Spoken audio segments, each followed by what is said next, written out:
Hi mga beshe ko, at dahil dispedida ng mami ko, hayaan yung dalin namin kayo sa Vice Comedy Club. And take note nga pala mga beshe ko, make sure na meron kayong reservation kasi maliit lang ang chance ng mga walk-ins. For inquiries and table reservation, just dial 0995-227-5366 or just simply visit their Facebook page, Vice Comedy Club. Open sila from 6 p.m. to 4 p.m. So ano pang iniintay nyo? Tara na, pasok na tayo.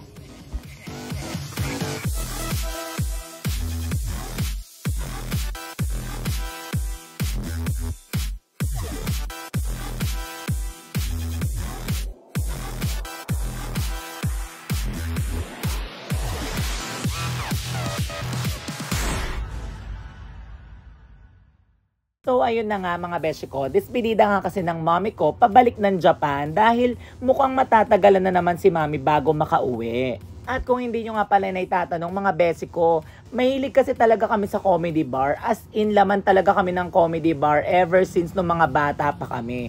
Kasi mahilig kaming tumawa at fan na fan talaga kami ng mga Filipino comedians. At kung gusto nyo ring sumaya, mag-visit na rin kayo sa Vice Comedy Club. Ibang klaseng level ng entertainment at saya ang ibibigay nila sa inyo. At tignan nyo naman mga beshi ko, yung interior pa lang ng mismong bar ay talagang high class na.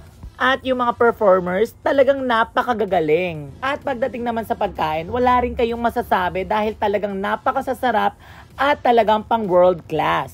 Marerecommend ko sa inyo yung fried chicken nila, fish tempura at sisig fried rice nila. The best talaga.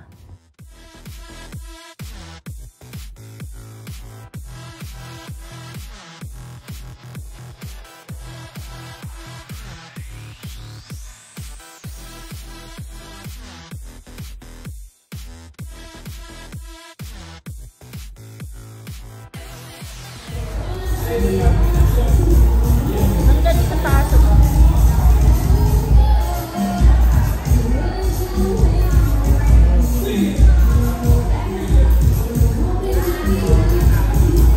Kaya pala ang bilis ng sagot. Kaya pala ang bilis ng sagot dito. Tatawa. Chicken. Sarap. Ang chicken mo ba? O diba, pati si mami talagang nasarapan sa fried chicken nila.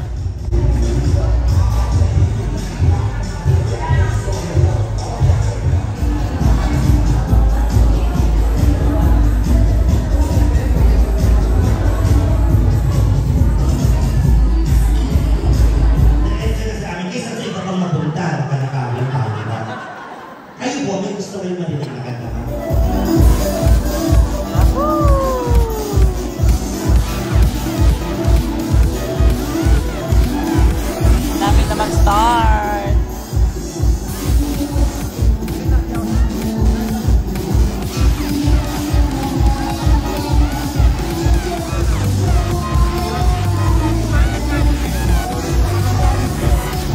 Diba? Welcome to Vice Comedy Club.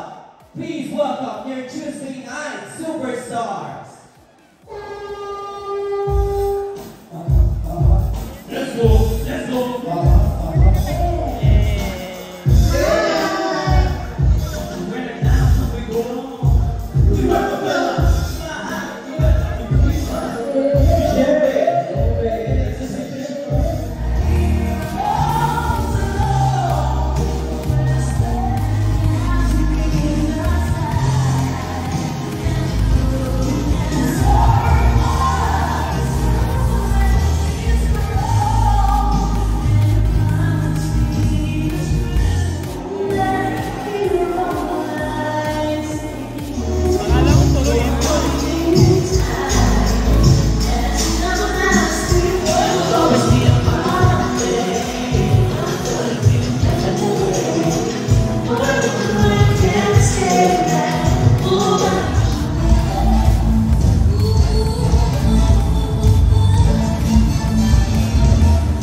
ayun na nga mga beshi ko, sobrang saya as in. Kung i-rate ko siya from 1 to 10, 10 talaga mga beshi ko kasi lahat talaga ng mga performers, pinaghandaan nila, lahat sila nakakatawa. Ang gaganda ng mga suot nila at sobrang bentang-benta talaga sila mga besh. Sulit na sulit talaga yung binayad ninyo sa Vice Comedy Club. So paano ba yan mga beshi ko? Hanggang dito na lang po muna. See you on our next vlog!